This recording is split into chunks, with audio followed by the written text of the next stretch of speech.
Now, let me talk about the latest interventions of the bankers and business leaders on climate change.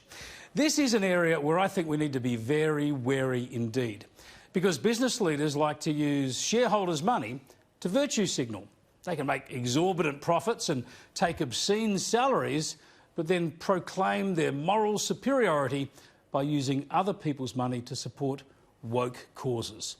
And that's been confirmed again today with the release of a survey of global business leaders showing they reckon they need to think about their social licence and not just their company's fundamentals. The climate debate is so illogical that companies the left are usually highly suspicious of, I'm talking here about insurance companies, are suddenly treated with little scepticism, in fact, wide-eyed enthusiasm when they use climate change to justify higher premiums, for instance. Today, the Bank of International Settlements, it's a kind of umbrella group for central banks around the world, has issued this report called the Green Swan that warns about the economic consequences of climate change.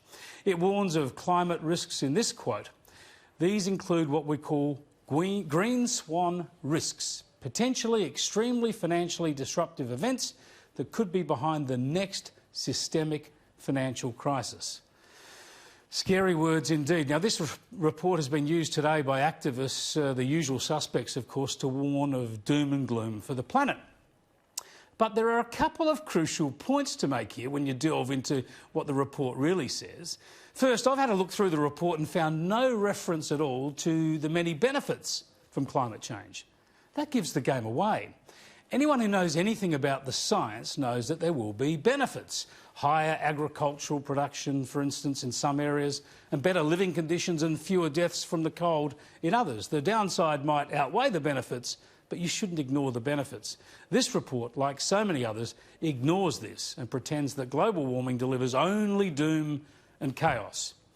Second, when you read this report, and you do it carefully, the real financial and economic risks are not so much from climate events as from climate policies.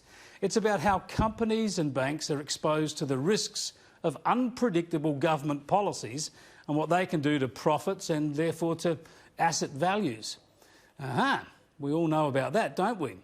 And their preferred solution in this report is a global carbon price and some kind of unspecified wealth redistribution measures.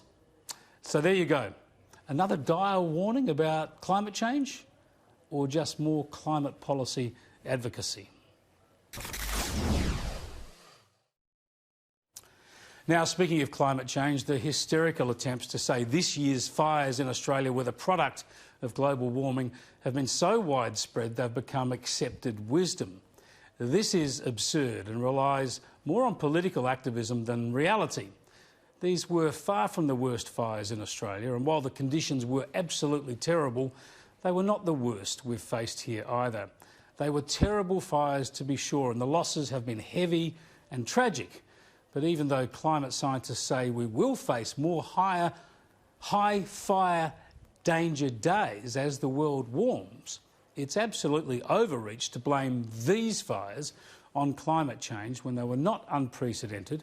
We've had worse before global warming, and there are many other factors in play. The silver lining of the climate hysteria, in my view, is that it might focus people's attention on what we need to do, not to change the climate, but the practical measures to deal with the fire threat we've always faced and we always will.